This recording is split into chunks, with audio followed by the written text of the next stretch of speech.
Hello everybody, Josh12 back here again with another video, and I'm here with another Dragon Ball Super video, and I'm here to give you my official review for Dragon Ball Super episode 57. Now, of course, if you have not seen this episode, please go check it out, because this review may contain spoilers. But that being said, let's get into the newest episode of Dragon Ball Super. Now, this latest episode of Dragon Ball Super was action-packed. There was a lot of crazy, epic nonsense that went into this episode that I think was incredible. And if there's something to state about the current episodes of the Dragon Ball Super anime, is that they have been pretty consistent on giving us a very mysterious and epic storyline with awesome action. And this episode had a lot of it, especially the suspense and mystery, because there is a lot of shit that went down in this episode that really left me at all as to what the fuck is actually going on. Now let's start off with the basics. Now overall, seeing as how in the previous episode, we find out that Zamasu is working with Black. And over the course of the episode, you kind of get the general gist that Black and Zamasu are, I guess, technically not the same person. Obviously, they're kind of comrades to a certain extent, and they have a similar goal, which is to annihilate all mortals out of the universe so that only godly beings can exist. So that's why they have a very distinct displeasure towards Trunks and his world, and especially Goku, that Zamasu, for some odd reason, really has a very distinct disdain for, which is very odd. But overall, it's pretty much just his character just dealing with the fact that he has a god complex. Now, overall, over the course of this episode, from my perspective, you kind of get the general gist that there are two specific Zamasus. There's one who's still working with Goishin, or whatever the fuck that asshole's name is, and he's in present day. He's in the present day where Goku and the rest of the gang live on, and he's in Universe 6 or whatever, just doing his shit. He's in the universes, he's in the rise of becoming a villain. In the future timeline, this is the Zamus that we're working with now, where he's with Black, he's against Trunks and Goku, and he's the main villain, the overall architect of this arc and saga. And that's pretty much how I kind of see it. But overall, the course of the episode continues with Black, with Zamasu taking on Goku. Now, let's put it out there. The action in this episode was high in volume. It was epic, it was awesome, there was a lot of destruction, there was disaster porn all over the place, and it was really freaking sweet. However, if there's something I take away from this episode, is the fact that this episode had a weird consistency problem, which kind of really left me at odds with the episode. I mean, the action itself is really good, and the animation artwork is actually pretty decent, but if there's something that bothers me is that it's not consistent. This episode, in comparison to the previous episode we got, is drastically different from scene to scene. You can definitely tell there's almost 2 to 3 different kind of animators at work here. There's one who's working on the slow, still scenes. There's ones who are working on the early action, and then there's the other ones who are working on the, the crazy epic action, and it's all going at once, and it's very just odd. And also there's a lot of weird, for some reason, continuity problems all throughout the episode. Not really with universal problems or story-wise, just really has to deal with the animation artwork, which was a major hindrance, but also a good plug for the overall episode. But as it stands, it's pretty much Black with Zamus taking on Goku, and then Goku and Trunks teaming up to take on Black and Zamasu, which was pretty epic. It was really nice to see these two Super Saiyans take on these two villains, because it was just epic to see that. It was kind of the general gist of what I wanted, which the last episode didn't give us. It pretty much just gave us the standard one character fights, then the next character fights, and then Goku fights. It's how about just everybody go out at once and just have epic, awesome, Marvel Cinematic Universe, Avengers-esque kind of action? That's kind of what I wanted, and we got it in this episode. We get Zamus fighting Trunks, and then Goku fighting Black and Zamus, and Trunks, just doing his thing. There was a lot of real cool, epic moments. But overall, if there's something to take away from the episode as a full, is the fact that this episode is not the ending of this arc. If there was something that I was really fearful of going into this episode, was the fact that I kind of feared that this episode would be the last episode of said arc. I was kind of getting the feeling that with Goku and Super Saiyan Blue, and you had I guess the debacle, if you would call it, of Vegeta getting out of the way and Trunks kind of like dealing with his own thing. You would have Goku go out, take out Black. That would be the end of Black.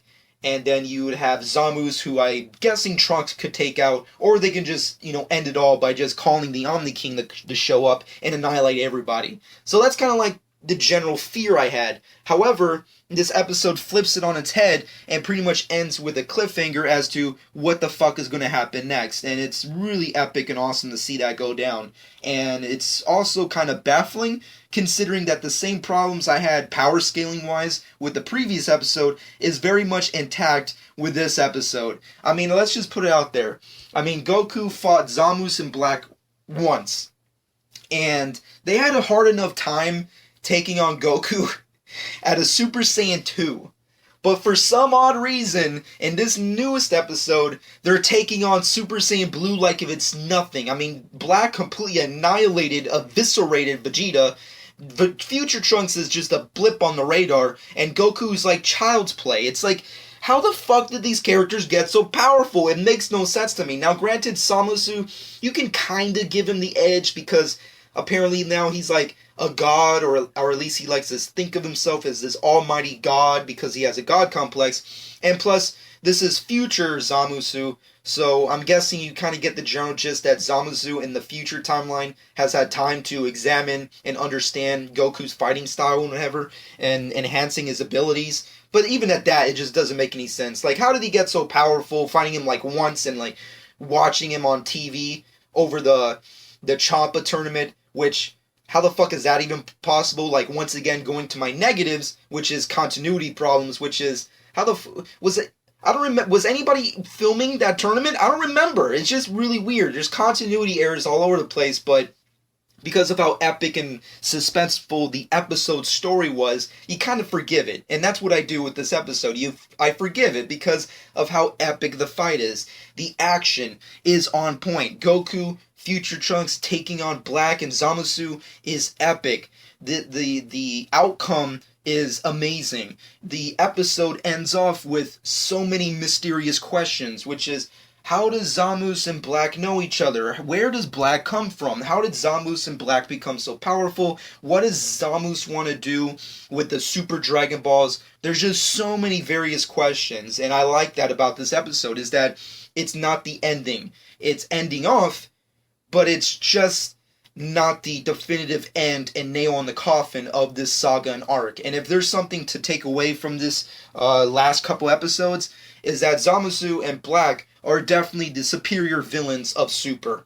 I mean, overall, Beerus, you can't really count him as a villain because he's kind of an anti-hero, godly character, so he's kind of out of the wind. And then you have Frieza, which, we've dealt with Frieza before, so there's that. He's kind of just a rehash of his former self. And then you have Champa, who was really irrelevant, not to mention his various characters were extremely irrelevant. And now you got Black and Zamus, and they're truly killing the game. They are annihilating the Z-Warriors. They're beating the shit out of Goku, Vegeta, and Trunks, and they're completely on point. As a villain, as antagonists, as characters, they're completely on point, and I love that about these characters. But overall, this episode was awesome. I liked it. The action, I loved, even though consistency was definitely not on point with the episode as a full. If there's also something else that kind of I take away from the episode that I was also very fearful, which was the ending. In the ending, you kind of, once again, spoilers, you kind of get the feeling that these characters can't beat the main villains. They're at a point where they're so powerful, they just can't beat them. So they have to, just get back to their main timeline to heal. And I kind of had a problem with that going into the episode. I heard the rumors that would happen because, I don't know why, but Dragon Ball Super just can't keep with shutting down spoilers. You're just good at fucking leaking out spoilers for upcoming shit to Super.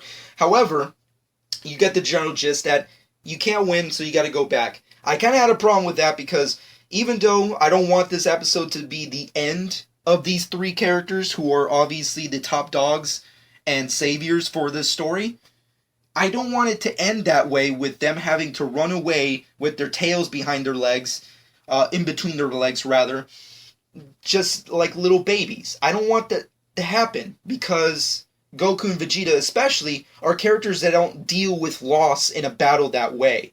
It's either you lose the fight or you win the fight. And the only way to win or lose this fight is either to defeat or annihilate the villain or to be killed by said villain, not to run away. However, I will give the episode credit and Toyimation is that when they are about to get annihilated and eviscerated by Black and Zamasu, Vegeta, Trunks, and Goku kind of just get swifted away. They get swifted away by the supporting characters of Mai, her resistance, and of course Yajirobe, which I guess kudos for Yajirobe. I guess there was a reason why they introduced him in the previous episode. There you go. He's there to be used within this one moment in the episode. With that being said, I do not really like the idea of Goku, Vegeta, and Trunks having to leave this fight as losers. However, I will admit the way the story and Super approached the idea of them running away was a little better than the way I kind of envisioned it. So overall, as it stands, this episode was pretty solid. I love the action, I love the story, the suspense, the mystery of these villains and characters was really good, and I can't wait for everything else. I mean, I just really am interested as to who is Black, why is Zamasu such a douche, what's going to happen, and what is Zamasu going to really do with these Super Dragon Balls? It's really crazy and over the top. And to top it all off, who the fuck filmed Champa's tournament? Who was the filmmaker who made that fucking video that everyone in the universe can watch? I don't know who the fuck did that, but it is what it. I guess gods can just like link into everything that happens in the universes through their TV screens. I don't know. I guess that's a new special ability Kaioshins can do in the Dragon Ball verse. But overall, it was pretty hilarious and just weird. But as it stands, this episode definitely gets, with my final verdict, a solid 8 out of 10. I would have given it a little higher grade, especially with the action portions with Trunks, Goku, and Black and Zamasu when they were fighting at once. But everything else was just very inconsistent when it came to animation artwork. But of course, and also the various continuity errors, whether it be with animation artwork and or story. But overall, everything else was just so good and so epic and awesome. And I love the fact that this saga is continuing and not ending right here with a typical Goku defeats everybody and that's it. It's all done.